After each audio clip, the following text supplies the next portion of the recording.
入るよ。それでは2022年3月13日の礼拝を始めていきます。皆さんご起立ください。賛美歌の539番「雨月届いて」を賛美していきます。中高の方にあります賛美歌539番です。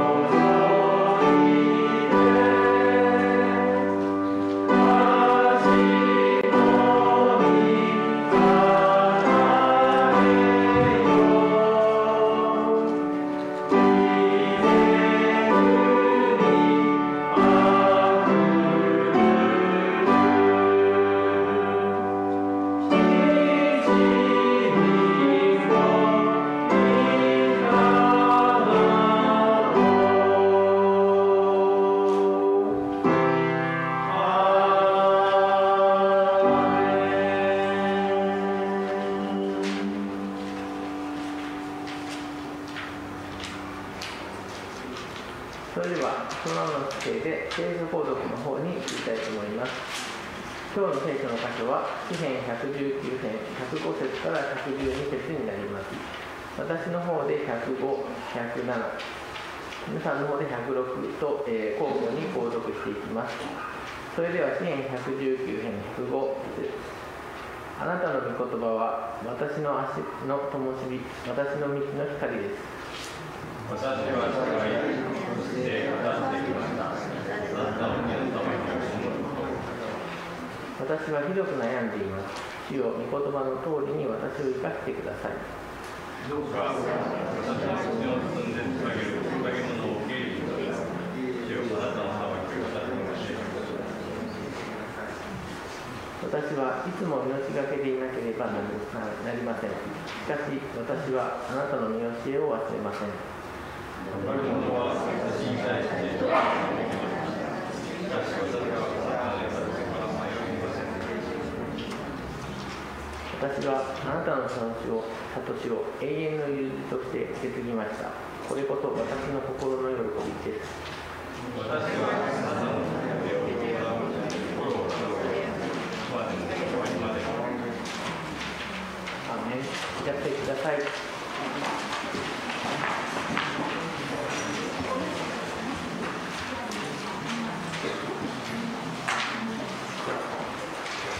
続き、聖歌を賛美していきます。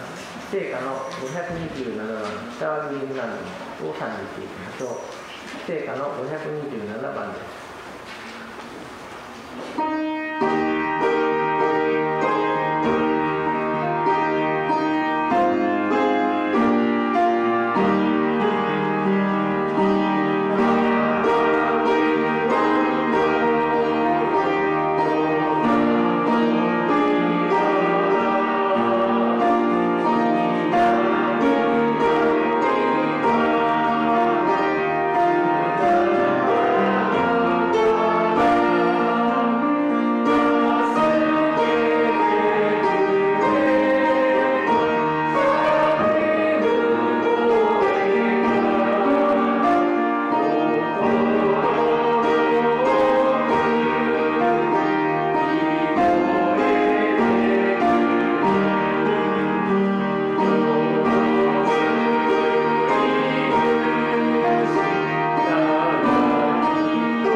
れではお祈りの方をハーモン兄弟になります。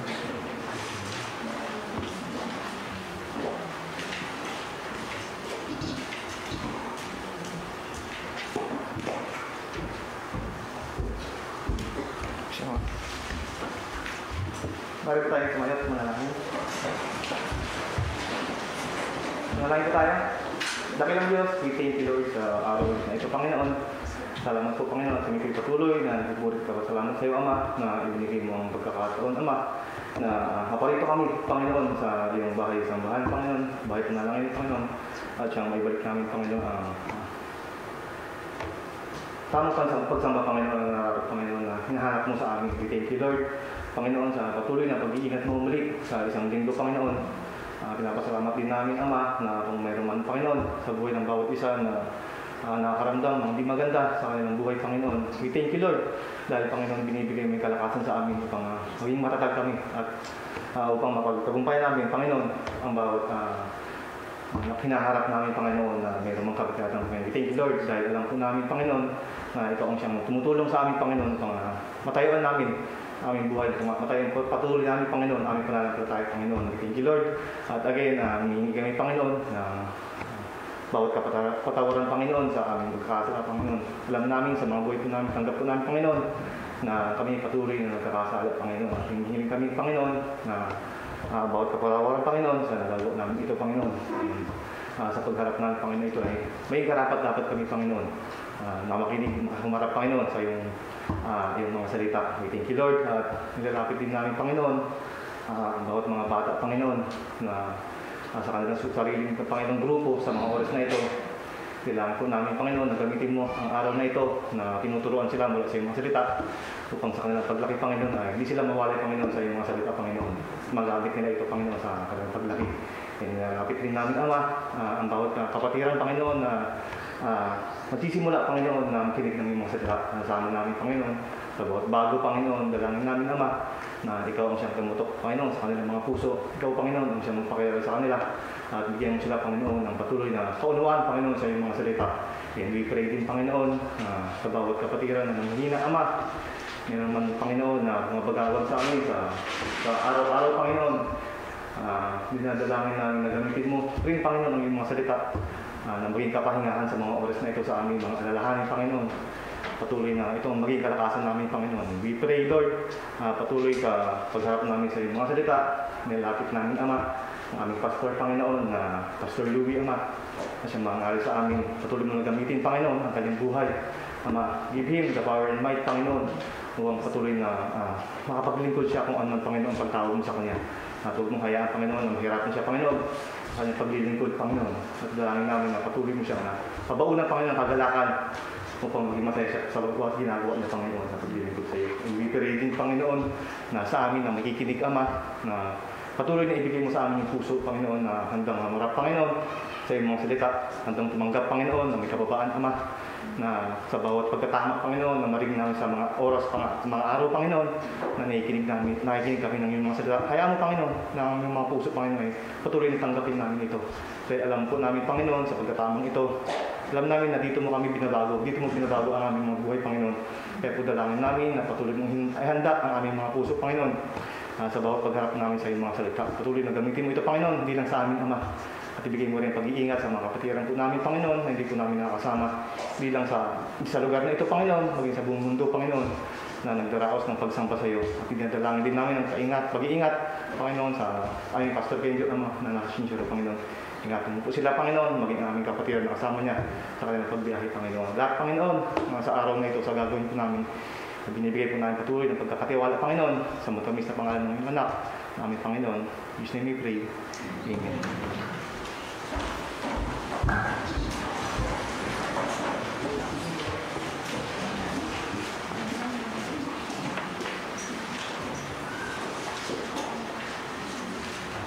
それでは聖歌の296番「主よ捧ぐ」を賛美していきます。聖歌の296番です。主よ捧ぐ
の神、ハウクレイアワカを、日本語と英語で賛美していきましょう。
それでは、日本人の方々上で、北京の方々下で、分かれて、礼拝を持っていきます。11時半まで、11:30 看板ジャパニーズお願いします。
Okay, so good morning po sa bawat isa sa atin. Maraming salamat.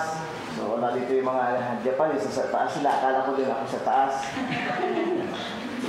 Okay, so tayo muna yung manalangin sa Panginoon. Panginoon Diyos na makapangyarihan sa lahat, lubos kami nagpupuri sa iyo at lubos kami nagpapasalamat. Salamat, Lord God, sa isang opportunity na ibigay mo sa amin na kami po ugad ay muling makapagpuri at makapagsamba sa inyo. Pagpalay mo, Lord God, ang mga salita mo na ang pag-usapan ngayong umaga. Kaya mo, Lord God, na ibukas mo ang isipan at puso. At ipaunawa mo sa amin. Itama mo at ituwid mo kami ayon sa iyong kalooban at mangyari ang nais mo sa buhay ng bawat isa sa amin. Gamitin mo po ko, Lord God, ngayong umaga na maging daluyan at alulod ng iyong biyaya at pagpapala. Umaasa po kami at nagtitiwala o Diyos sa inyo lamang ngayong umaga. Lord, salamat sa iyo ang papuri, sa iyo ang parangal at ang pagsamba. Sa pangalan ni Jesus, binabalik namin lahat na ito. In Jesus' name, Amen. Okay, so antay natin sandali kasi yung isa kong adapter ay naiwan doon sa YS kagabi at hindi na ibalik sa bank.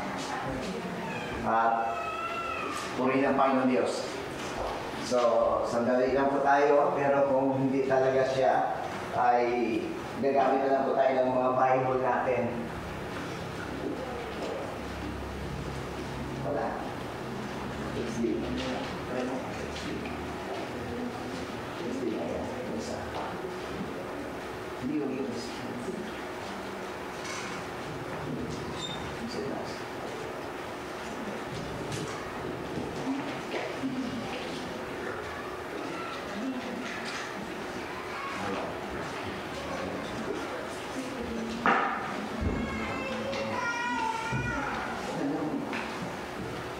Okay, so hahawak na lang tayo ng Bible natin at kunin natin yung ating mga Biblia. Okay? At ang ating pong pag-uusapan ay makita po natin sa aklat ng John chapter 9.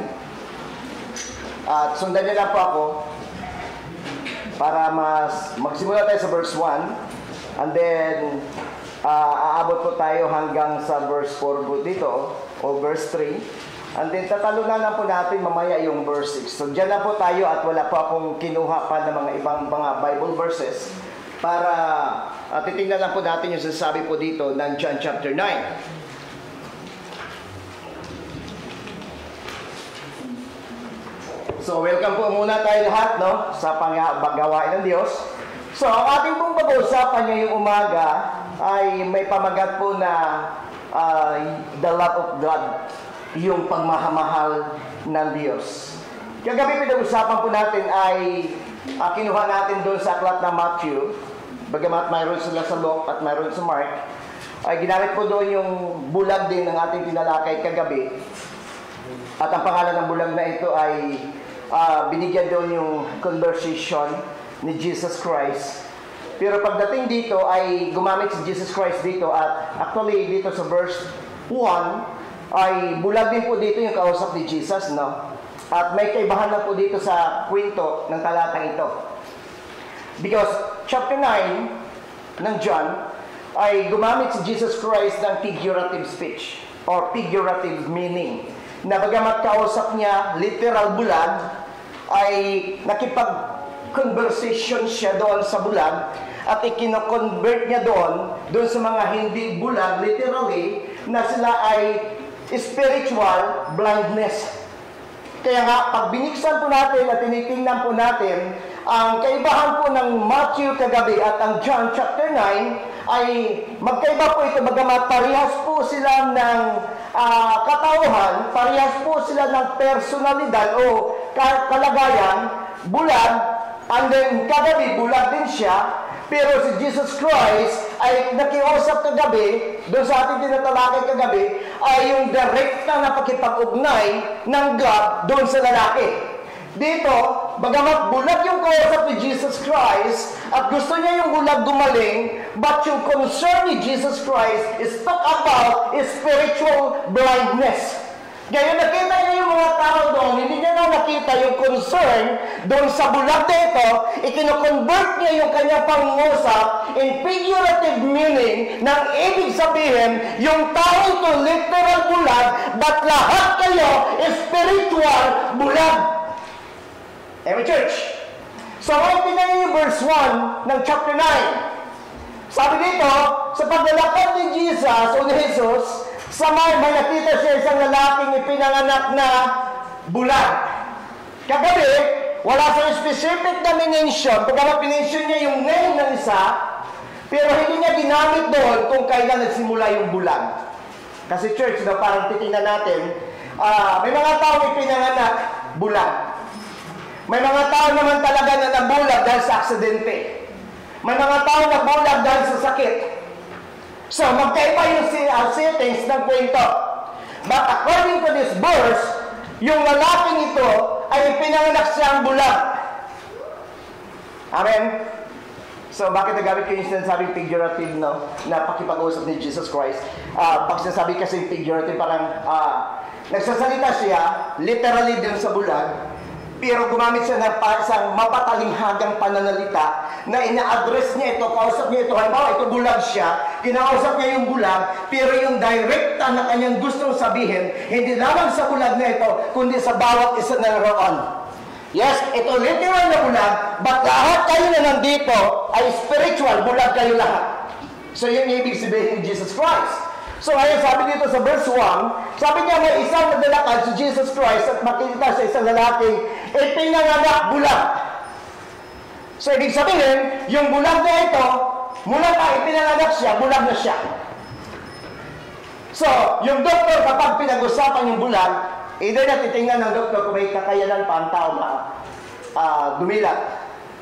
Pero dito, madalas, kapag ang isang tao ay ipinanganak na siyang bulag, parang wala ng pag-asa.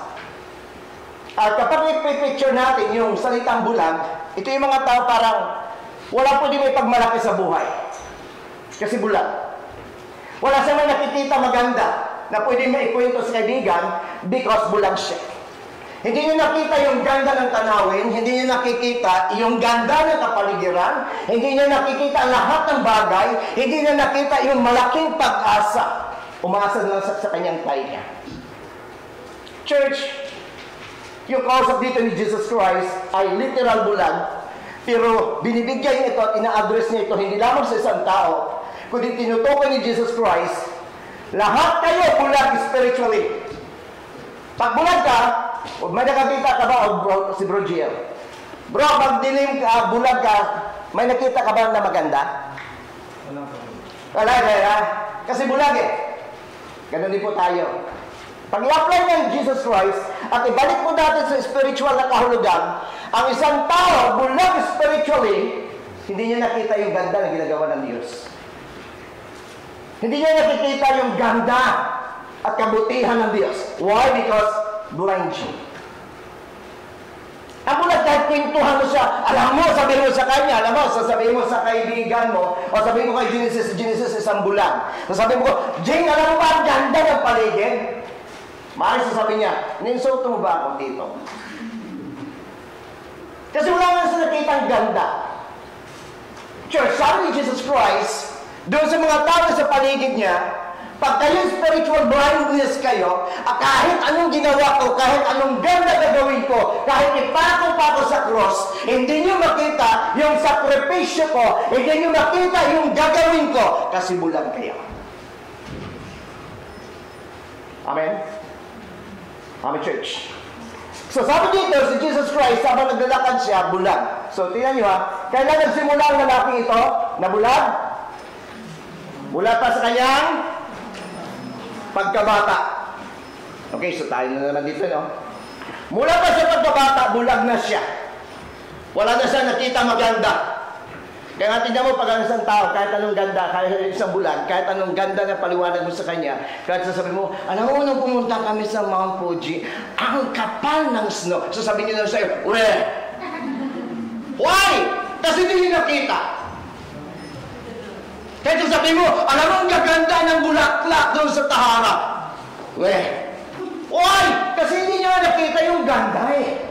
Sabi ni Jesus Christ, yes, ang lalaking ito, pinanganak siyang bulag, pero lahat kayo nandito, spiritually, blinded kayo, hindi niyo nakikita kung ano ako. Intindihan niyo, church? Naintindihan niyo, church? So, depende, kaya nga pagbabasa po natin ng Bible, hindi po porke pag sinasabing bulag, iisa na po ang kahulugan. Kaya nga, madalas po ginapakinggan ko at madalas nasabi ni Zachary, napakahalaga talaga pala yung Bible interpretation. Sabi niya nga sa school, karamihan at mas madalas na maraming Christian ang nagiging biktima because kinukuha lang yung one verse na hindi naintindihan yung situation. Kinukuha yung one verse na hindi naintindihan kung ano pinanggalingan. For example, sabi ni Paul, kayo mga babae, halimbawa lang ito, sa 1 Corinthians. Sabi niya, kayo mga babae, kailangan kayo mahaba buhok. Para igagalang kayo. Ngayon, dahil sa wrong interpretation, kinukuha natin ito bilang, literal. So, kailangan yung babae sa church, long hair. Ngayon, yung mga kalalaki niya hindi na pumayag. So, sabihin niyo mga lalaki, gusto ko rin long hair kami. Nandito ba si long hair ngayon? Okay, so nakita nyo, so kung titingnan mo, sa Bible kasi, sabi ni Paul, dapat ang babae hindi maiksi ang buhok. Dapat ang babae para magiging kagalang-galang at igagalang sa dapat long hair siya. So pag ginamit natin ito, ina-apply natin sa buhay, ina-apply natin sa church, wrong na. Kasi basahin mo yung context, basahin mo yung kultura, bago mo i-apply yung mahabang buhok. Why? Ito yung problem. Number one, sa Korinto, number one na kabuhayan, kaya John din minention, babae, ano sabi doon? Pasakop kayo sa lalaki. Why? Kasi ang mga kababaihan sa Korinto, sila ang number one at may malaking kita. Kaya dominado nila yung lalaki sa Korinto. Ngayon balik tayo sa long hair.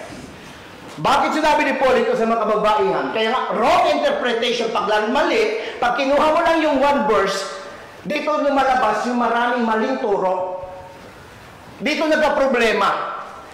Kasi yung pangyayari sa Korinto, pwede natin i-apply sa buhay mo ngayon. Hindi lahat, yes, ang Bible sa Bible, amen? Pero hindi lahat ang sinasabi ng Bible ay gawin mong personal sa buhay. Halimbawa, sabi ni Jesus, kapag nagkasala, mata mo, bukuitin mo. Try nyo. Naintindihan niyo ko? Pag halimbawa, sabi ni Jesus, kung ang kamay mo naging dahilan, putulin mo. Sabi nga na isang kaibigan na pastor sa Labrador, Pangasinan, mayroon sa isang bagong membro. Dahil sa bago siya, ito tagang mainit na mainit siya. One day nagbabasa siya ng Bible at nabasa niya, sabi niya, kapag ang kamay mo ang naging dahilan ng pagkakasala, putulin mo, mas magandang pag umakyat ka sa langit na isang kamay, kaysa dalawang kamay mo pupunta ka ng impyerno. Nung time na yan, bago sa pumunta sa church, nasampal niya yung anak niyang babae kasi lumaba. Nabasa niya. Pagdating niya, sabi nito ni Pastor Sani, pagdating niya, tumawag siya, lumapit siya kay Pastor, sabi niya, Pastor, sabi niya, gusto kong putulin yung kamay ko kasi nasakit sa aking Bible. Sa church, dapat aware tayo, hindi lahat na sinasabi, yes, Bible is a Bible Pero dapat titingnan natin, kaya nga, ang pagbabasa natin ng Bible, kailan ito nangyari, kanino ito sinabi, para ito kanino. Kasi pag kinuha na natin, hindi para ito sa akin lahat. Pag sinasabi ngayon, oy, kayong mga marites, isusumpa kayo ng God. Kawikan. 7 bagay kinaputan ng God. Number 1, si marites.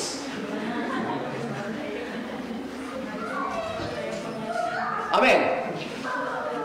So, Pastor, pwede pa ba yan sa akin? Ngayon, ito na. Because of God's grace, lahat ng marites, ginagamit ng Diyos para i-chismis yung Word of God. Tingnan nyo, first day ng kanyang pagising, yung restoration ng pagkabuhay ni Jesus, ang una niyang pinakitaan, alam niyo kung ano?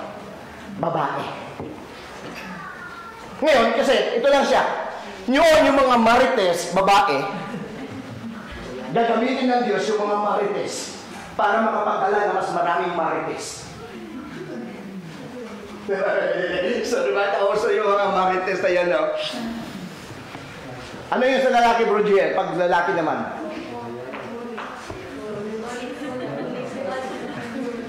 Okay, so, inom mo tayo, ha?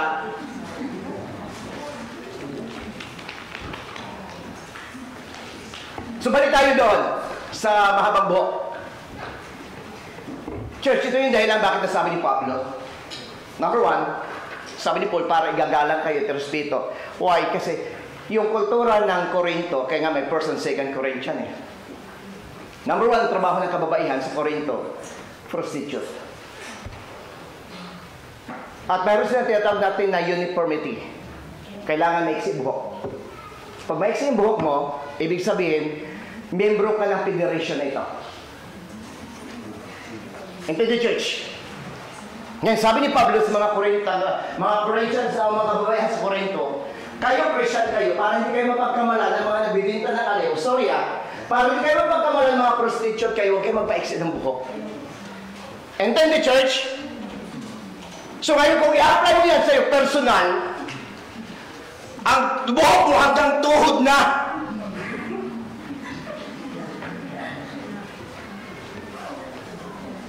Ang damit dapat ng babae nakabistida. Kasi nga same yung senaryo ng problema. Kaya nga, natanda ko mga late 20s, no? Yung mga kababaihan o mga young people noon, ang hirap ma-convert na magiging Christian kasi karamihan, sorry sa mga kapatiran, kumbaga ito na kasana. Mas marami kasi mga church o mga kapatiran natin na bumuhay tayo sa pagiging manang. Yung bang 16 years old ka lang, pero yung damit mo, 45 years old. Kanya, yung bang ang hahaba ng damit, tapos ang hahaba pa ng mga buhok. So yung mga henerasyon ng mga kabataan ngayon, pagdating ng mga 20s, hindi na sanay kayo. Mga kabataan ngayon, paiksiyan na ng damit. So dito nagkaroon maraming mga judgmental Christian. So bakit? Hindi naintindihan. Kaya sabi sa Kari, palalo ko naintindihan sa subject namin sa PBS na napakahalaga yung Bible interpretation. Hindi lang ho porki magaling, hindi ho porki ang galing po niya sa Bible, ang galing na mag-explain, ang galing niya po pagdating sa preaching, pero dapat natin intindihin kung ano yung pwede ito. So dito sabi ni Jesus Christ, gumamit siya ng figurative meaning na sabi niya, ito yung kausap niya, literal bulag, pero in-address niya yung kanyang pakipag-usap. Halimbawa, ito bulag, kausapin ko, sandali lang, baka sabi niyo, Pastor, na-stress na siya kasi kayo nakausap niya pati yung stand ng mic. Alam mo, ito siya si bulag. Nagpag-usap ako sa kanya, pero gusto ko ipabot sa inyo. Nakanya ko, church. So ito yung sinasabi ni Jesus Christ. So gumamit siya, sabi niya, pwede naman sabihin isang lalaking bulag, nakita niya, pero gumamit pa siya mula pa sa kanyang pagbabata. So anong address niya? Anong ibig niya sabihin? Lagi niyong tandaan, once na sinasabi ng Bible, may kahulugan. Pag gumamit siya ng figurative meaning o gumagamit siya ng parable, ay gumagamit siya nito na may kahulugan lagi. So pag sinasabi, mula pa sa kanyang panganak, bulag na siya, ang tinutukoy dito ni Jesus Christ, lahat ng tao, dahil makasalanan, lahat ng tao makasalanan, lahat ng tao bulag spiritually. Nakayo, church? So, ito yung kahulugan niya na tinutukoy at sinasabi ni Jesus Christ. So, mula sa pagkabata, church, ito tayo. Mula nung tayo ay pinanganak at nakapag-isip, mula nung hindi mo pa nakilala si Jesus Christ, sabi ni Jesus Christ, bulag kayo, spiritual. Amen? Ngayon, anong kahulugan? Ano bang sabi ng bulag? So, pag binasa niyo sa aklat ng Matthew chapter 6, actually yung Matthew chapter 6, ito yung tinatawag natin na salitang Hebrew to saksak sinagol. Matthew chapter 6. Saksak sinagol. Alam niyo yun? Naniniwala din kayo. Sabi nyo, ayun malang ibig sabihin. Parang halo-halo. I think si Bisaya yan, no? Ano na? Saksak sinagol, Rani. Parang halo-halo na lang siya. Ang Matthew chapter 6 kasi iba-iba yung kwento ni Jesus Christ. Gumamit siya ng mata, gumamit siya yung Diyos at kayamanan, so gumamit siya yung turo ng pananalangin, so nabubuod yun lahat. Pero pagdating dito, ito yung dalawang verse lang sa Bible na Matthew chapter 6, mention niya dito yung mata, pero hindi niya ginamit dito yung salitang bulag, gumamit siya ng salitang malabo. So Pastor, ano ba yung pinagkaibahan ng bulag at sa malabo? Roberto, ano yung pinagkaibahan ng bulag sa malabo, ang mata? Yung bulag ko walang makita. Yung malabo, hindi nakikita pa rin kayo. So tama yun, pwede yun. Si Brother Cynthia mo yung mga dyan. Sige, mas nasalita na ako.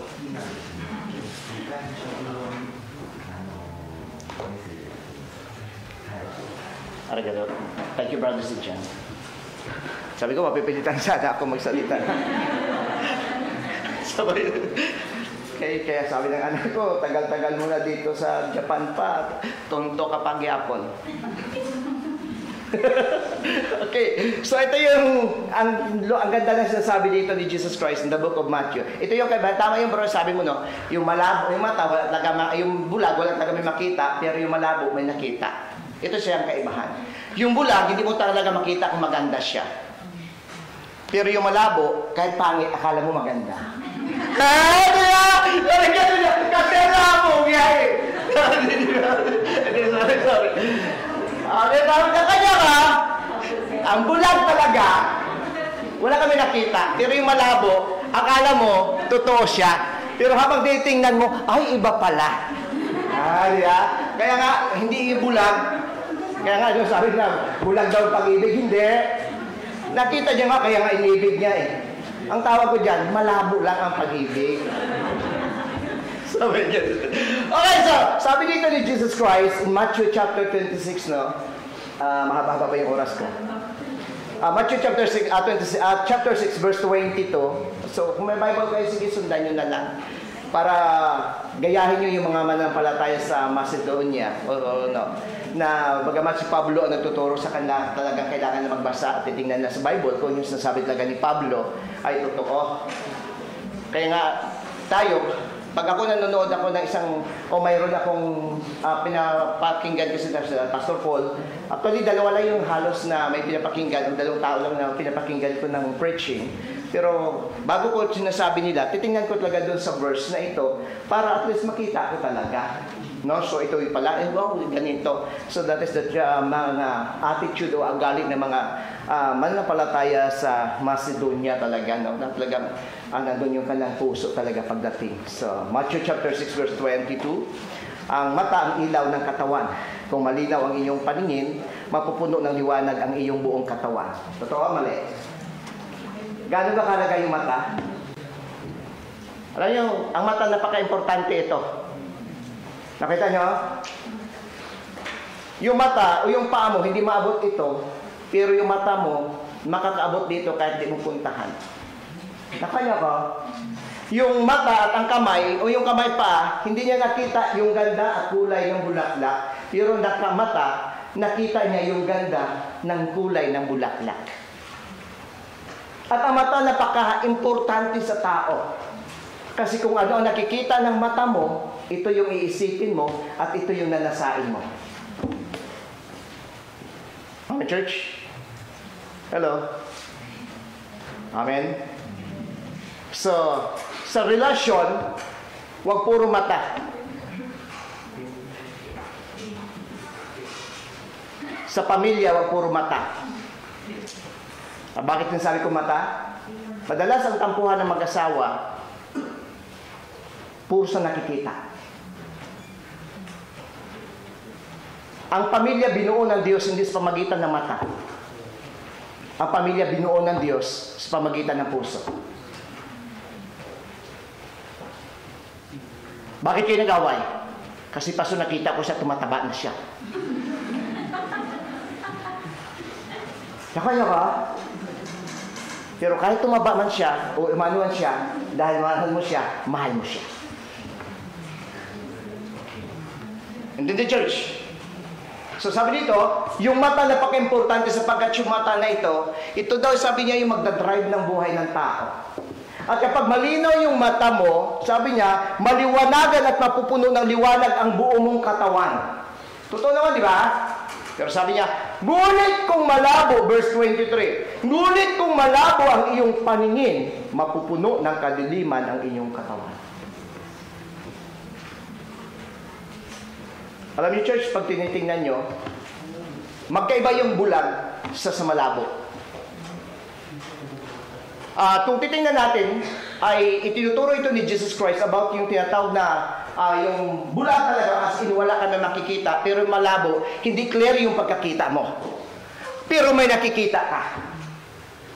Tumutukoy ito ng ating Panginoon. Let's talk about spiritual dryness. Magkaiba yung tinatawag natin na blindness sa spiritual dryness o pagkatuyo spiritual. Pag bulag ka, wala ka talaga makita. Pero kung nag-dry tayo spiritually, mayroon ka, pero malabo. And then the church, nakuha natin, kaya nga, kapag ang isang Christian, tingnan nyo, kapag ang isang Christian, excited ka sumamba sa God, enjoy ka na sumamba sa God, talagang mainit ka sa God, kahit hindi nakakatawa, yung sermon ni pastor, natatawa ka. Sabi natin, paano na matawa na? Hindi naman ako nakakatawa, parang gano'n. Na parang, nandun yung enjoyment eh. Nakita nyo? Yung bang, kahit simpleng sermon, kahit simpleng message, kahit simpleng Bible verse na nabasa mo, napaluha ka. Naranasan niyo ba yun? Yung bang pagbukas mo lang, for how many years mo na binasa, yung John 3:16, but one day, yung spiritual life ay talagang umangat, tumaas. Nung pinagbuksan mo yung John 3:16, umiyak ka, na-touch ka kagad, because nabasa mo, gayon na lang pagmamahal ng Diyos niya. Pastor, how many years ako Christian? Paulit-ulit ko na nababasa ito, pero bakit iba yung impact nito? Amen? Why? Because ito yung ating katayuan ng ating spiritual life na buhay. Ngayon, titingnan natin sa sabi dito, kinuha na ko na yung Bible verse na ito. Balik tayo ulit sa John chapter 9. So bakit nasabi ko na gumamit siya ng figurative meaning, si Jesus Christ? Dito na, ito may problema. Siya po pwedeng voluntary magbasa ng verse 2.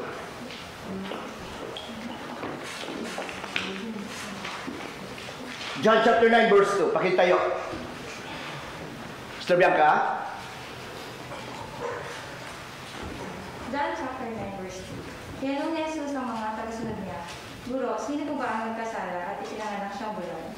Siya po ba ang mga magulang niya sa magulang sa Naintindihan niya ang napa niya. Lumapit yung mga disciples niya.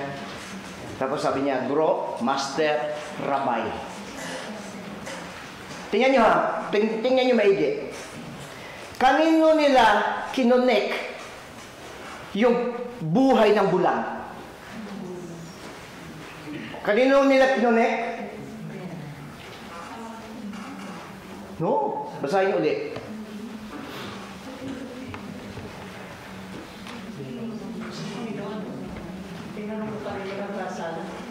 So, dito nyo, parang pagdating dito sa verse 2, ikinunik nila doon sa salitang kasalanan. At yung kasalanan nito ay nagkaroon kagad ng turuan. Naintindihan niyo ako? Sabi niya, sino ang may dahilan? Yung magulang ba o siya? Nabasa niyo dyan, ha? Okay, tingnan niyo. Sabi niya dito, tinanong siya ng kanyang mga alagad, Rabbi, sino po ba ang nagkasala at ipinanganak na bulag ang lalaking ito? Siya! Sinong siya? Yung bulag. O ang kanyang magulang. Tingnan niyo ho. Ito yung problema. And sometimes binigamit ito na maraming Christian. Until now. Na every situation, ikinukunik natin sa tao. Halimbawa, si Brujiel nagkasakit. Ito kagad, siguro may kasalanan ka, bakit ka nagkasakit? Siguro wala kang pera, naghirap ka kasi hindi ka nagtatayos. And then the church, tingnan niyo sabi ng mga alagad, kasi binibasa ito sa lumang tipan, yung resulta ng buhay mo, resulta sa ginagawa mo. Based on the law. Kaya sa Malakay, yung situation ng pagiging tapat mo sa pagtatiting mo sa God, resulta ng blessing or curse. So meaning to say, na lahat ng ginagawa mo, resulta ng ginagawa mo. Kaya sabi ng mga alagad, rabbi, o guro, o master, sino ba ang may kasalanan? Bakit siya bulag? Dahil ba siya may kasalanan? O yung magulang niya? Tignan niyo yung tao. And sometimes ginagamit ng maraming Christian ito, na lahat na nangyayari sa buhay, ikinukulik natin sa kasalanan. Siguro yung lungkot ng buhay mo kasi may kasalanan ka. Ito, naghirap ka kasi hindi ka matapat sa touch. Magnanakaw ka. Siguro nagkasakit ka kasi hindi ka may kasalanan ka. Sabi ng isang pastor na kaibigan o kakilala ko, mayroon siyang tinatawag na group ng mga pastor. At sa kanyang grupo, siya yung tumatayong leader. 200 mahigit na mga pastor na kasama niya sa grupo nila namatay sa COVID. So sabi niya, nakakalungkot pero bilang director or chairman ng Pastor Association ng mga pastor sa lugar namin, mayroon akong dalawa hanggang sa buong Pilipinas. Mayroon akong dalawa o 200 mahigit na pastor na kasama namatay. Siguro si pastor kayo namatay yun, may kasalanan. Siguro si pastor hindi ito namatay sa COVID kasi wala akong kasalanan. Nagiging judgmental ang Christian. Siguro si pastor, lahat naman ng 20, lahat ng pastor walang pera, no? May mga pastor maraming pera. Pero dahil kung inahusgahan natin sila, base sa resulta ng kanang buhay, siguro si pastor hindi pinagpapala kasi hindi tapat sa tithes. Ito si pastor, ang ganda ng bahay kasi tapat sa tithes. Hindi ho yung basihan. Ito din yung nangyari sa chapter 2 o chapter 9 verse 2. Lord, dahil sa bulag, sino ba ang may kasalanan? Siya o yung kay magulang? Saan yung kinakonek? Kasalanan. Hindi lahat na nangyayari dahil sa kasalanan. Amen, church? Amen? Yung mga pastor na yun, nasa isang asosasyon o grupo ng mga pastor nito, 200 ang namatay, hindi ibig sabihin namatay sa dami kasalanan sila. At yung ibang pastor na hindi namatay ay walang kasalanan. No? Hindi totoo yun. Lahat na tumanggap sa Diyos, nilinis na ng God. Pero, ang virus iba. So, sa church, pag mayaman si pastor, hindi ibig sabihin na mas matapat si pastor at yung isang pastor hindi mayaman, hindi sa maging matapat. Hindi yung issue. Kasi nasanay tayo, natuto tayo, napakinggan natin ito for how many years? Mula po nung tayo bago pa ng Christian, ito na yung turo na narinig natin na lahat ng nangyayari, yung konektado nito, kasalanan.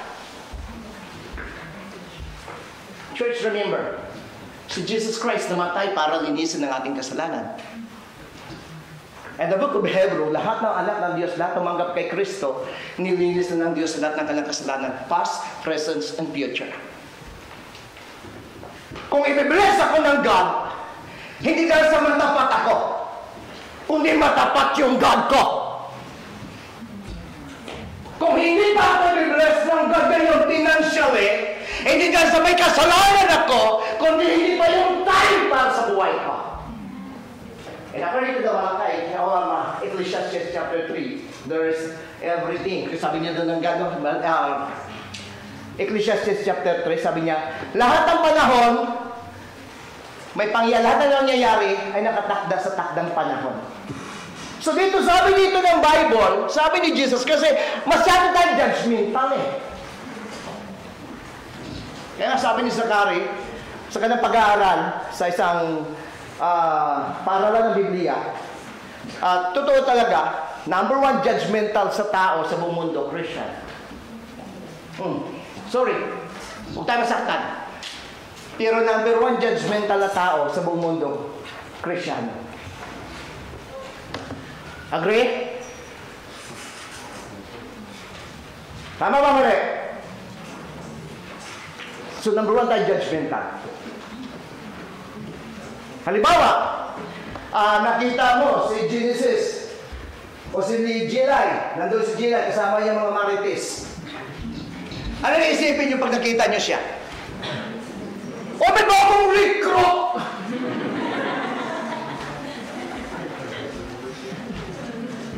Ang hindi natin alam, na pumunta pala sa doon dahil may tinanong lang sa kanya. Intended church?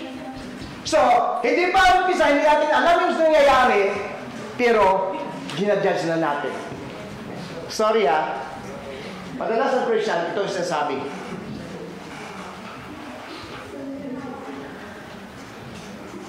Pag bakla ka, ano sinasabi kagad ng Christian?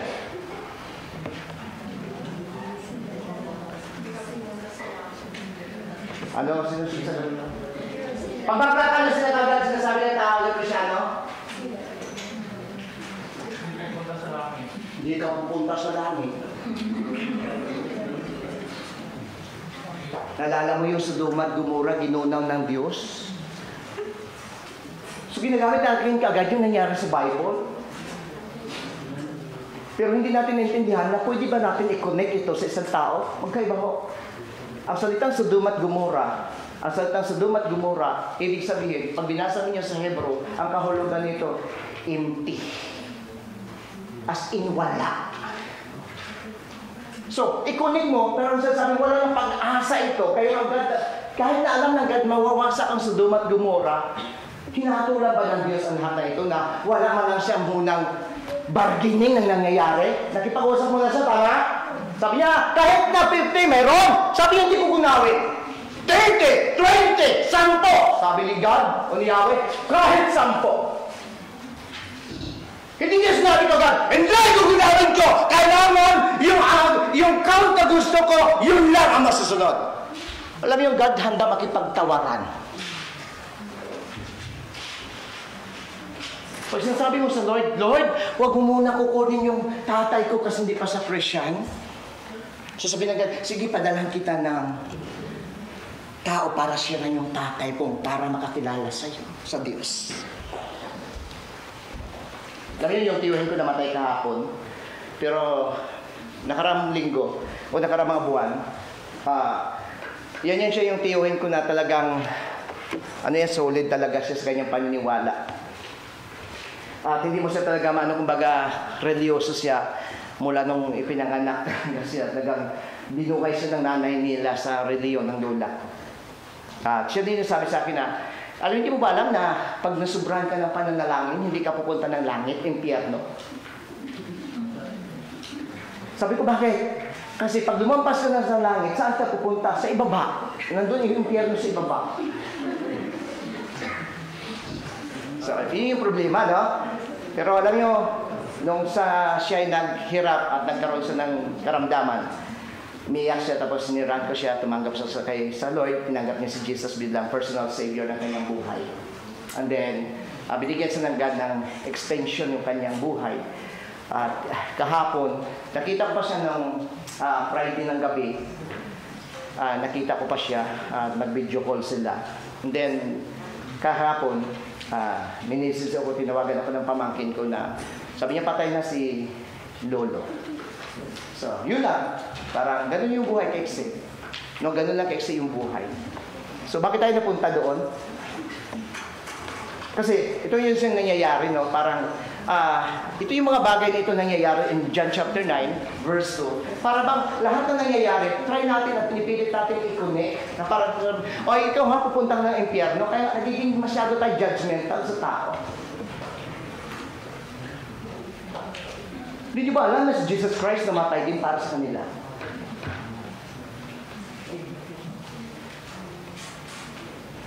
Kayo mga babaidor, impyerno kayo. Hindi nyo ba alam si Jesus na namatay din para sa mga babaidor?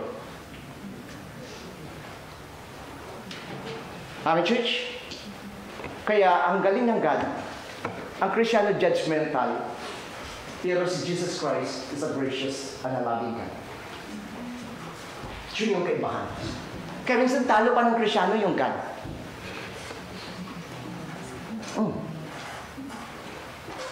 Si God, kahit hindi ka nakaligtaan mo magpipray, i-bless ka pa niya. Kristiyano, kapag hindi ka nakapag-pray, dahil nakaligtaan mo, hindi ka pagpapalain ng God. Hello? Kaya nakakalungkot na masyado natin inilagay sa isipan natin na yung God natin napakasama. Na yung God natin gagawa siya kung anong ginagawa mo. Ang God ho natin, nung siya dinuraan, hindi siya gumanti. Nung siya ipinako, pinahirapan, ang sigaw niya pagmamahal. Church, ang Espiritu ni Kristo na tinanggap po si Jesus Christ, yung kanya Espiritu iniwan sa iyo. At dapat ang nabubuhay sa atin, yung Espiritu ng Diyos at hindi Espiritu ng dating pagkatao. Tigilan natin yung pag-judge tao, titigilan natin yung paghusga sa tao. Because according to the Romans chapter 8, verse 1, wala nang condemnation sa lahat ng anak ng Diyos. Wala nang paghatol. Gayong si Kristo nagpawalang sala sa kanila, walang pwedeng humatol sa kanila. Pero ang Kristiyano, masyado tayong judgmental. Sabi niya mga disciples na ito, Guro, Rabbi, sino po ba ang dahilan? Bakit bulag siya? May kasalanan ba siyang ginawa? O yung kanyang magulang makasalanan? Look at the verse 3, church. Pakibasa ng verse 3. Para at least hindi naman ako sumasagot na sumisigaw na lang lagi. Gusto ko may bahagi kayo. Pakibasa niyo yung verse 3. Pakita niyo po yung nakakita. O yun, binabasa na. Sabi ko, pakitayo po tayo. Sige, gusto magbasa? Sige, okay. Sumagot si Jesus, hindi dahil sa ang taong ito'y nakasala, ni ang kanyang mga magulang man, kundi upang mahayag sa kanya ang mga gawa ng Diyos. Okay, thank you, Hannah. Kita niyo yung sabi ni Jesus? Sumagot si Jesus. Ipinanganak sa nabulag ang lalaking ito. Hindi dahil sa kasalanan ng kanyang magulang, kundi upang mahayag yung kapangyarihan ng God. Sabi ng mga disipulo, yung pagiging bulag niya, sino may kasalanan?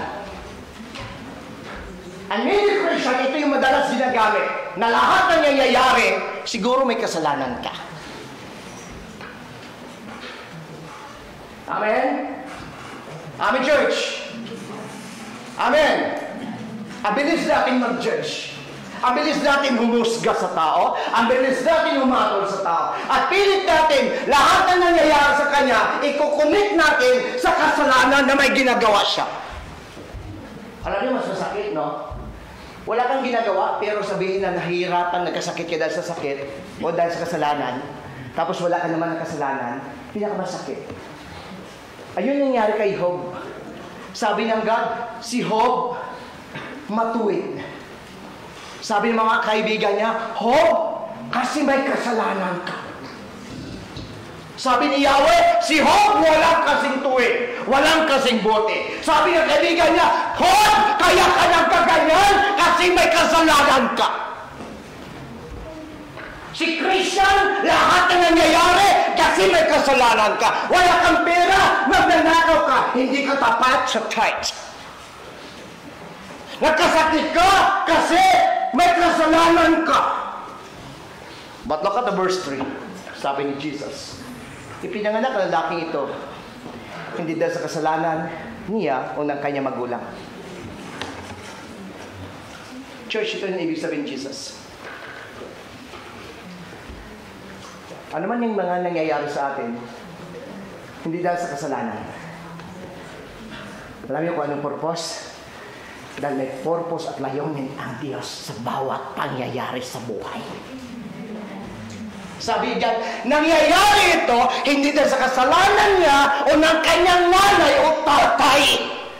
Nangyari ito para maparangalan ang Diyos. So may sabi, si John, si Jesus. Amen? Alam niyo po, yung salitang John, ibig sabihin ng John, grace. Kaya, it's all about Jesus. Not about you. It's all about Jesus. Lahat ng nangyayari sa iyo, lahat ng mangyayari sa akin, may layunin ng Diyos. Hindi dahil sa may ginawa ka, hindi dahil sa may ginawa. Tao lang madalas nagsasabi, Christian lang madalas nagsasabi. Siya po dito nakaranas, nung nagkasakit siya, tapos bigla may sinabi, pagpipray kita, baka may kasalanan ka. Sino nakaranas yan? Magkamilan kayo, magtutuhanan tayo. Nakaranas yung nakaranas. Yung bang hirap ka na sa karamdaman, hirap ka na sa sakit mo, hirap ka na naramdaman mo, tapos bigla ka lapitan ng mga dumadalaw ng mga kapatiran sa church at sabi, ano bang ginawa mong kasalanan, Brad? Confess mo lang yan kasi sabi nga ni Santiago, di ba? Ang panalangin na matuwid ay mabilis at epektibo. Tapos kukunin ka agad yung verse, ang kasalanan niyo, ang dahilan kaya hindi kayo pakinggan lang yan. Ikaw yun sa sitwasyon niya. Ano maramdaman mo? Siguro sasabihin mo, propeta ba to? O judge?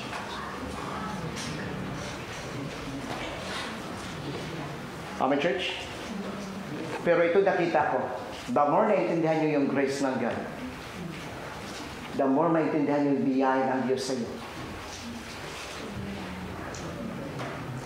Hindi ka na magiging katulad nito. Dahil wala tayong pinagkaiba sa kanila. Tinanggap ako ng Diyos by God's grace, by God's love. Kaya wala akong karapatan i-judge ang sinuman. Dahil kung ano ka, parehas lang tayo. Minahal, tinanggap ng Diyos. But sometimes nakakalungkot dahil ito'y madalas na pakinggan ng maraming Christian until now. Kaya madalas ginagamit nila yung passage na ito para i-condemn yung isang kapatiran. Kaya si Ate Lynn, hindi yan nilibless. Kasi ito ulit, touch. Ako siyang touch niya, hambol-hambol.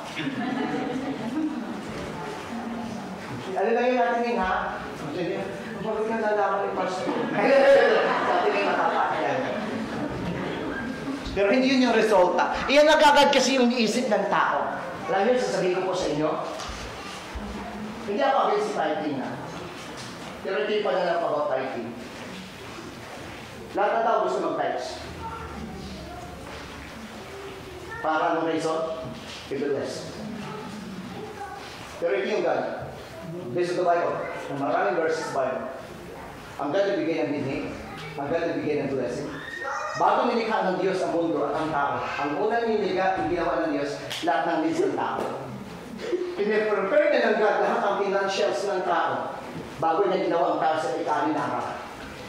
Meaning to si church, na wala lang ito, yung privilege na ito, nung tao na kasala.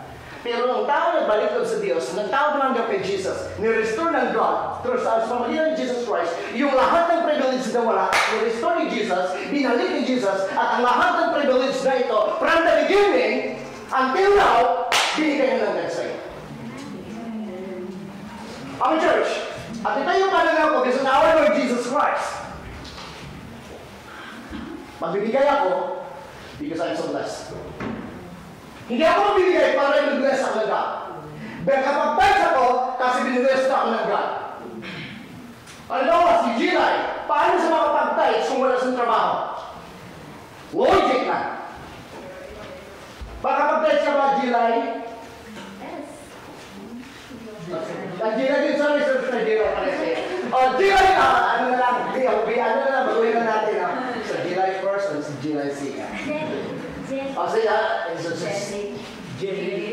Jelly na lang. Okay. So, kahit sino sa inyo dalawa. Okay? Sa inyo na lang dalawa, sasagot na natin ng dalawa, ha? Anong ununan ng God? Para makapag-tithes kayo? Trabaho o tithes?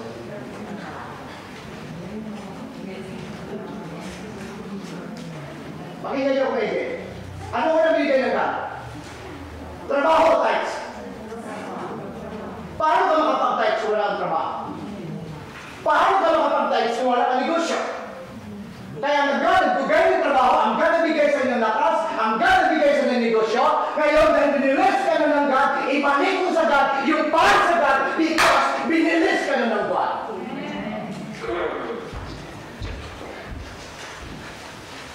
Ito yung ating narinig. Gusto nyo i-bless?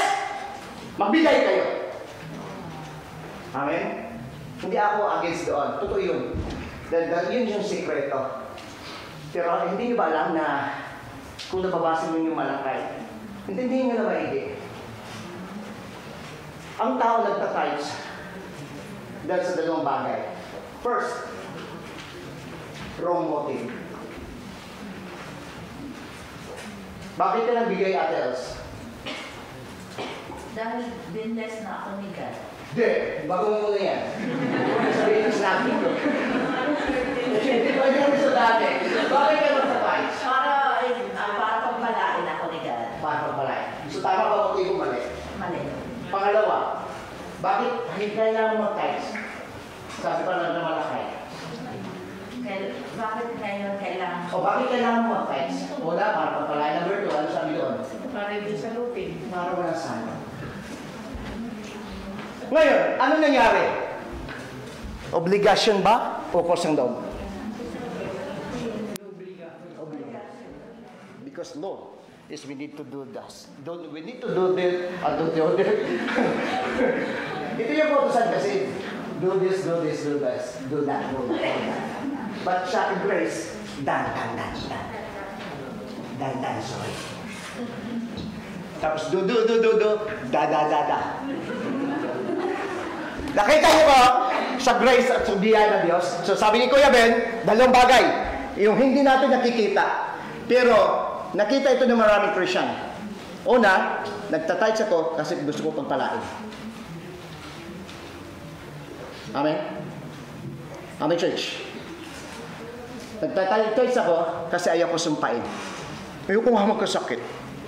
Kaya kapag si Bro GL hindi sa pinagpala, ibig sabihin, hindi nagtatithes. Nakanyo? So ngayon, Sister Juliet, nagtatithes siya. Okay. Nagtatithes ka ba talaga? Kasi ginanon sa kanan Sister Roslyn eh. Sister Roslyn kasi siya may dahil. Hindi, biro lang ano. Okay, so Juliet, ano ba si Rogel? Hindi sa pinagpala. Ano sa isip mo? Ano yung sa isip mo kagad Sister Juliet? Hindi ka touch. Ngayon si Roslyn pinagpala, ano sa isip mo? Ang hindi niya lang Sister Juliet, si Bro JL kahit konti nagbigay, yung katabi mo hindi nagbibigay. Ngayon na kanya ko, kasi nakikita, nakabase tayo sa nakikita. So, nawala. Ngayon sabi ng God, pagdating kay Jesus Christ in the book of Matthew, magbigay kayo na nagaan sa inyong kalooban at hindi kayo napipilitan. So, para hindi kayo mapilitan, binilis ka na ng God. Not only for material, spiritual, physical, and family blessing na ng God. Hindi ba yung pagpapala? Monthly, tatanggap ka ng 32 lapad? Ay, dalawa na, sorry. Blessing ka! 30 lapad! 25 lapad! Blessing yan. Magkano yung tithes? Dalawa kalahati. Ilang maray? Di kay sangkay baray. Di kay baray, pastor. Hambon-hambon dati. Kaya, dalawang tanong. Sunod na buwan, bumaba ba yung kita mo? Hindi, lalo pang tumas yung overtime mo. Bakit? Kasi ang God, hindi produkto ng ginagawa mo. Ang kabutihan ng Diyos ay produkto sa kabutihan at ginawa ng Diyos. Sabi ng disciple, nagkasala ba sa nanay niya, sa tatay niya o siya? Sagot ni Jesus Christ, ipinanganak sa bulag, hindi dahil sa kasalanan niya o ng kanyang magulang, kundi mahayag ang kapangyarihan ng Diyos. Amen. Church, nagka-COVID ako.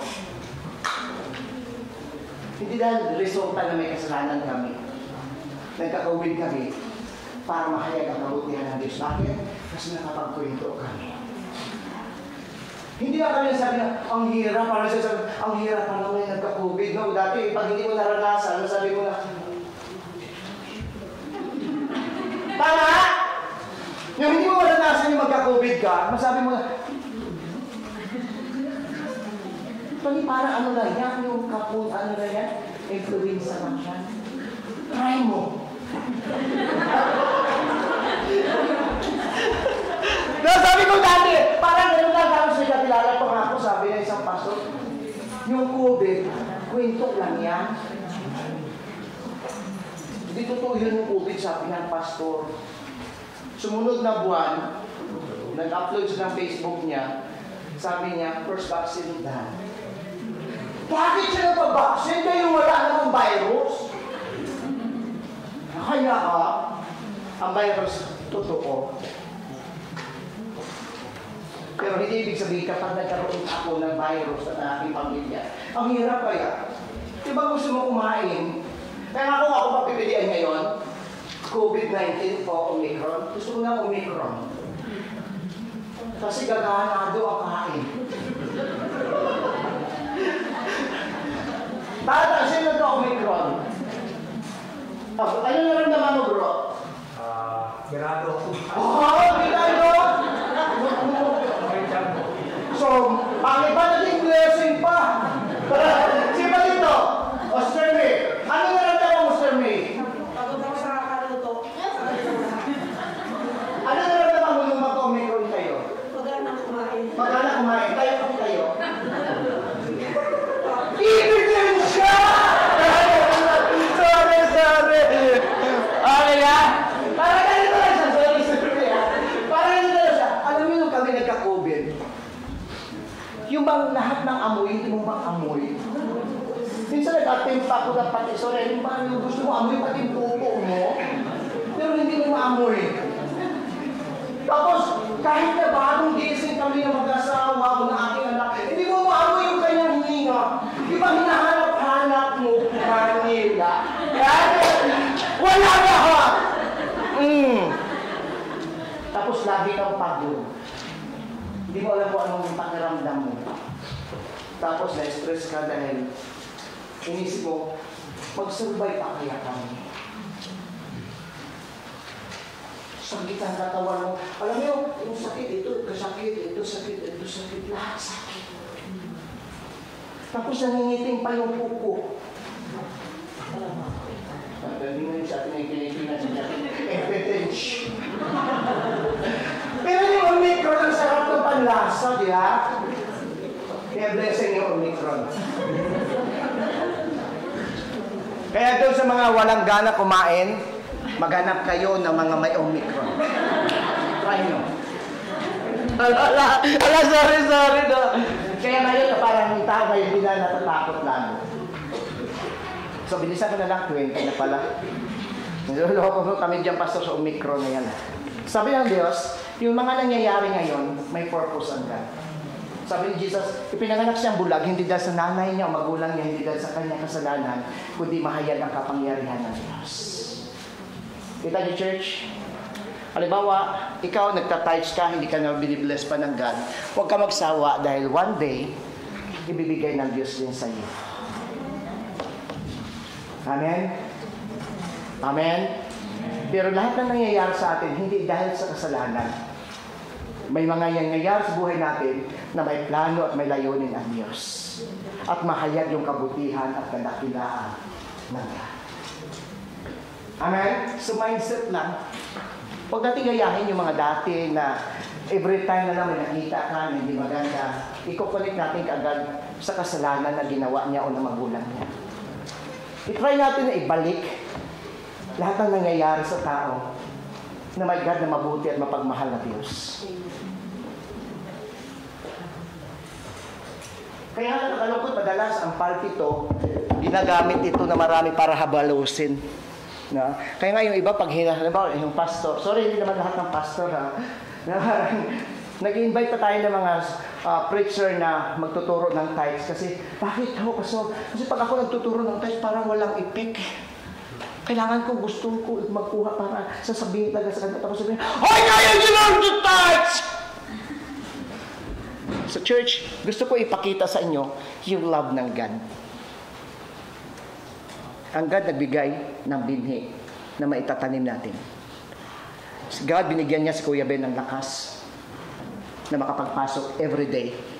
Binigyan siya ng magaan at kay siya at binigyan siya ng overtime. Bless na God. Hindi siya nagana, ang God na nag-provide. Kasi Genesis, ang God nagbigay ng lakas para makatrabaho siya. Kaya anong ganda ng trabaho mo, kung may karamdaman ka, hindi ka makapagtrabaho. Kaya lahat ng needs na yun, lahat ng bagay na sa iyo, ang God nag-provide nito, ang God na nag-supply nito. Kaya ngayon, ibinulans ako ng God, ibalik ko sa God, kasi tapos na at patuloy pa akong pinagpapala ng Diyos, ibinulans ako ng God, o magbibigay ako, kasi binulans na ako ng God. Hindi ako magbibigay, kasi ayaw kong sumpain na ako. Our church? So, i-relate nyo na lang yung Malakay at pagdating sa ating Panginoon sa Kristo. Tingnan nyo naman nag-tithes. Kaya sabi ko si Jesus Christ, ano din siya, no? Na usosero din siya. Alala nyo yung nagtatithes na yung mga tao. Saan siya nakatayo?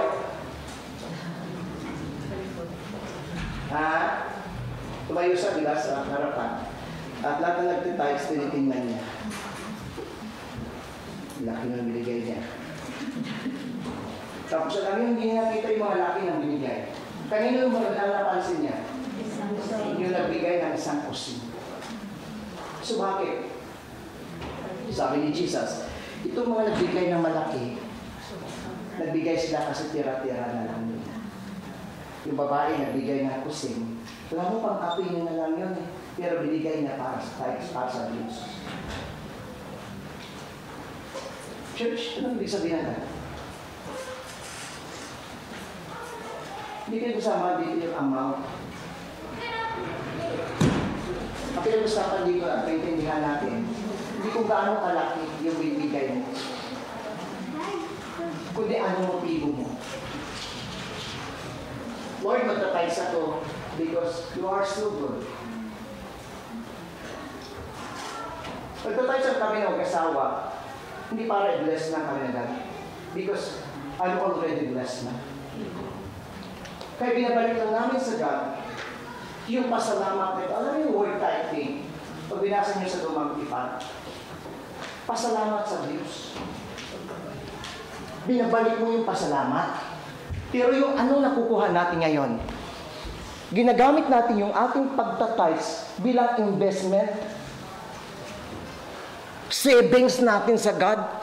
Lord, one day ang binigay ko, 1,000 binigay ko, bigay mo yan sa akin 10,000. Hello? Alam niyo, church, ang God nagbigay sa iyo 100%. Lakas mo bigay sa Kanya, galing sa Kanya.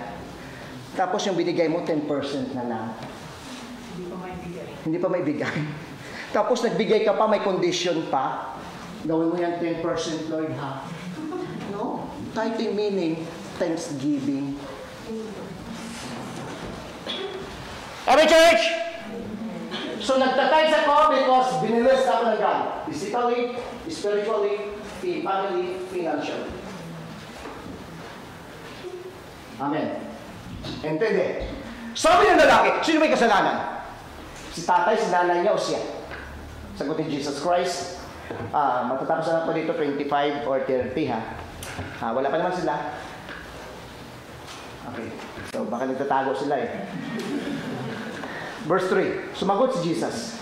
Ipinanganak bulag ang lalaking ito hindi dahil sa kasalanan niya o siya o ng kanyang magulang, kundi upang mahayag ang kapangyarihan ng Diyos. So walang connection. Tao lang kumukonek. Pero yung God, hindi niya kinukunik kung ano ka at sino ka. Kinukunik ng God yung lahat na nangyayari under by God's purpose. May purpose ako, anak. May layunin ako. Amen, church? Hello? Ako niya, nalalaki sa kari, nag-drive siya, gusto niya yung sasakyan niya ngayon. Bili namin ang God, nandyan siya. So, nung tinignan namin yan, mahal, tapos sabi ko na hindi kaya. Dahil uwi ka pa, sabi ko sayang. Pero sabi ko, kung kalooban ng Diyos para sa'yo, ang gagawa ng paraan na makukuha mo ito sa mas mababang halaga at wala kang intindihin dito. So, makalipas ang 1 taon na nag-antay siya, binigay ng God. Hindi dahil matapat si Sakari, kundi dahil matapat ang God sa pangako niya kay Sakari. Amen? Hindi dahil matapat ka, hindi dahil matapat ako, kundi yung matapat ang God na nagmahal sa iyo at nagmamahal sa akin. Amen, church? So, sabi dito na verse 6 na sabi niya, pagkasabi dito, si Jesus ay lumura sa lupa. Kaya, kita niyo yung, nung nakita niyo yung bulan, alam niyo yung bulan sa pinangat na bulan, parang puti talaga dito, Tapos, ano ang ginawa Jesus? Nagdura sa lupa. Tapos, gumawa siya ng puti. And then, saan niya nilagay? Nilagay sa mata ng bulan. Nakita niyo? Ano ibig sabihin? Parang, pastor, simple lang, no? Hindi simple. Una, figurative. Meaning that may preaching Jesus. Sabi niya sa bulag na ito, matapos na magdura, kumuha siya. Church, saan galing yung tao? Sa lupa. Paano nagkaroon ng buhay yung tao? Hininga. Hindi lang basta dura. Kaya baka kayo gayahin nyo. Si Jesus nga. Tapos kakita ka ng bulag. Kakita nga yung mata mo, sabay mo duran. Makakasuhan tayo. Iba yun. Kaya hindi nga lahat dapat apply mo kaagad, personal. Kumuha si Jesus Christ, nagdura siya, meaning to say, ano man ibe-bless ng God. Symbol ng lupa kasi, ito yung curse. Pag ini-curse ka sa Bible, pag i-curse ng God ang isang tao o ang isang hari, pinapahalik sa lupa. Symbolize na ang tao ito under siya ng curse. Kaya yung bulag na ito, under siya ng curse ng kasalanan niya noon o ng ninuno niya noon, pero ginawa Jesus, hiningahan niya. Na ang lupang ito ay hindi na sumpa sa iyo, kundi ang lupang ito ay magiging blessing sa iyo kasi ang buhay mo mula sa lupa. At ipinaalala niya sa mga nasa paligid na si Jesus Christ is a great creator. Church, lahat ng bagay kayang gawin ng Diyos pabor sa iyo. Because nothing impossible with God. Amen? Matapos niya duraan o maglura sa lupa, nilagay niya sa mata ng bulag. Ano nangyayari? Nung may pahit ang putik sa mata ng isang bulag, ano nangyari sa kanya? Sabi ni Jesus Christ, hindi sa sumunod, sinabi sa kanya ni Jesus, pumunta ka sa deposito ng tubig sa Siwel. Ang kahulugan, sinugo. Maghilamos ka doon. At gumaling siya, di ba? Kita niyo, church, kung gaano ka-powerful yung God. Yung God nating creator. Hindi siya nakadepende, gagawa siya kung anong gawa mo. Magdidepende siya dahil sa kabutihan at pagmamahal niya sa iyo. At huwag mo i-connect sa isang bagay, sa isang tao, sa iyong pamilya, kung ano ang nangyayari sa iyo. Huwag mo i-connect sa kasalanan mo. Lahat ng nangyayari sa buhay ng tao o ng Krisyano, under sa kalooban ng Diyos. At may plano ang God. Amen? Amen, church?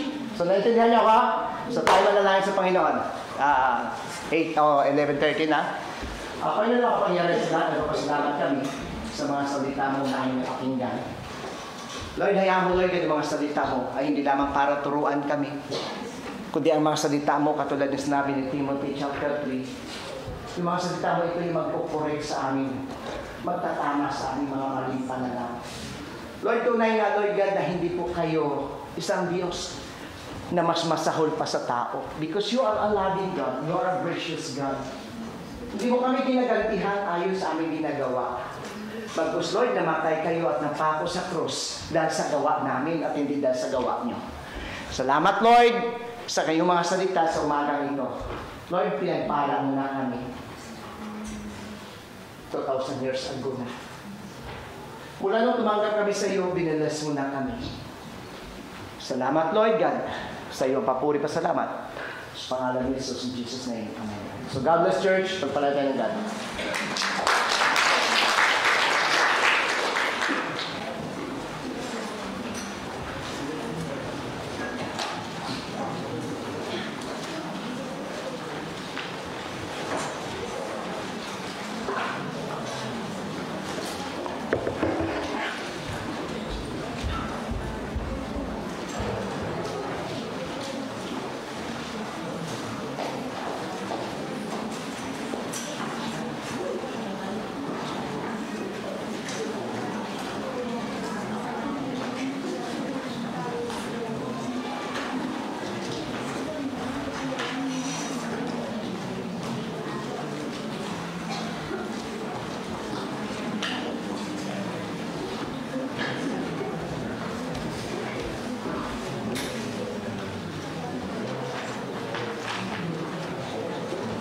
それではハレルヤマーチの方に移っていきたいと思います。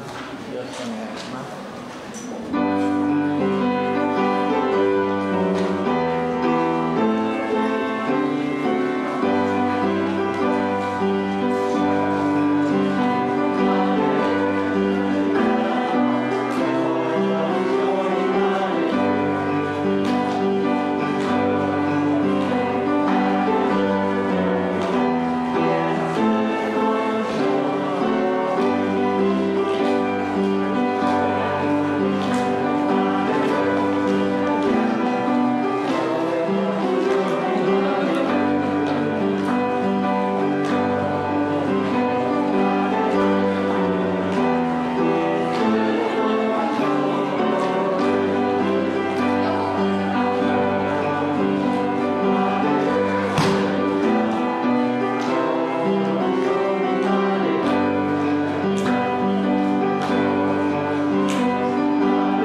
それでは感謝の祈りをメタにしまいお願いします。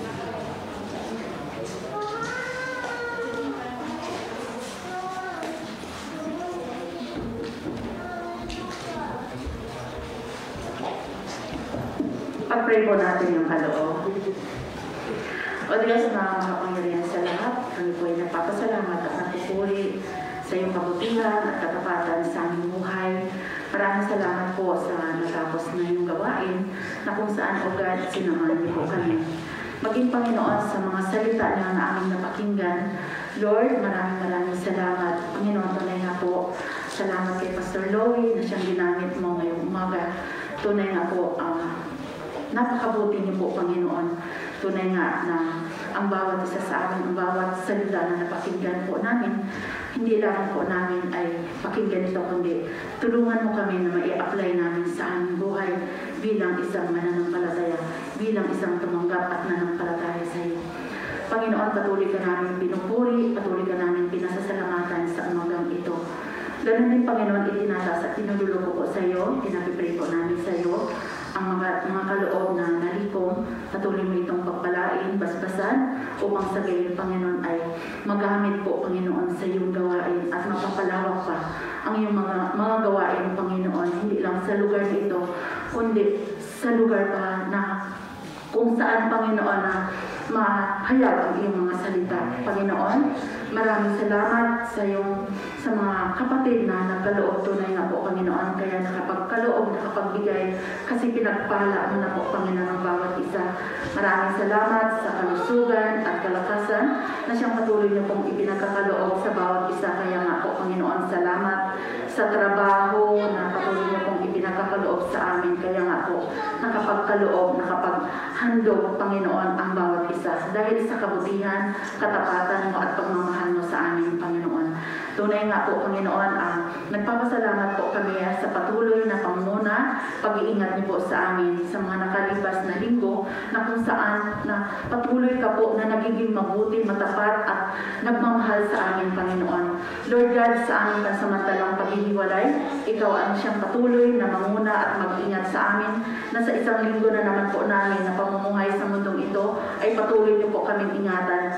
Lord, tulungan mo kami sa bawat kaisya na aming pinapasukan na magiging ilaw, maging asin po kami sa kanila para makita nila sa amin kung gaano po, Panginoon, na ang dala-dala po namin ikaw, na ma-share ka namin, Panginoon, sa aming kapwa katrabaho, Panginoon. Kaya nga po, Lord, maraming salamat sa kabutihan, sa pagmamahal mo sa amin. Pinupuri ka namin at pinasasalamatan ka po namin. Ang lahat ng papuri ay sa iyo po namin ibinabalik in Jesus' name. Ito po ang aming samot dalangin. Amen.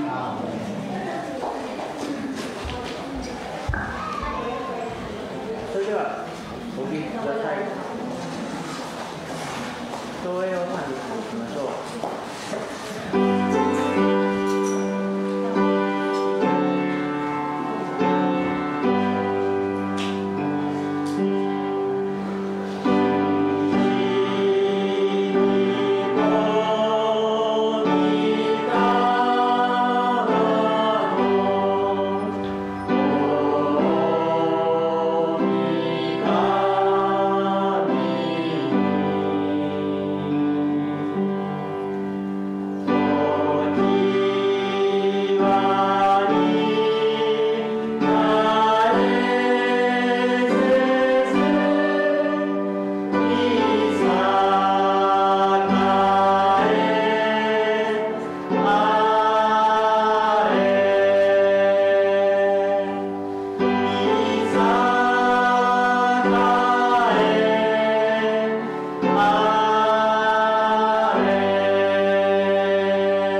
So Diyos na makapag-ingat sa atin, ganap at sakdal sa mundong ito at ang pagkipagpisa ng banal na Espiritu Santo at ang pag-ibig ng ating Panginoon Kristo ay sumaatin mula ngayon hanggang sa kanyang pagbabalik sa pangalan ni Jesus. Amen and amen. So God bless about sa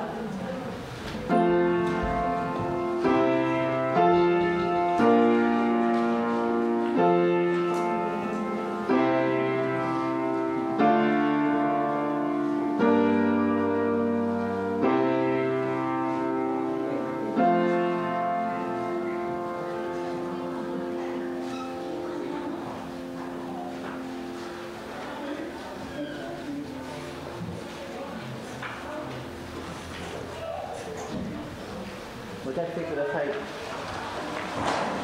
これで礼拝を終わりたいと思います。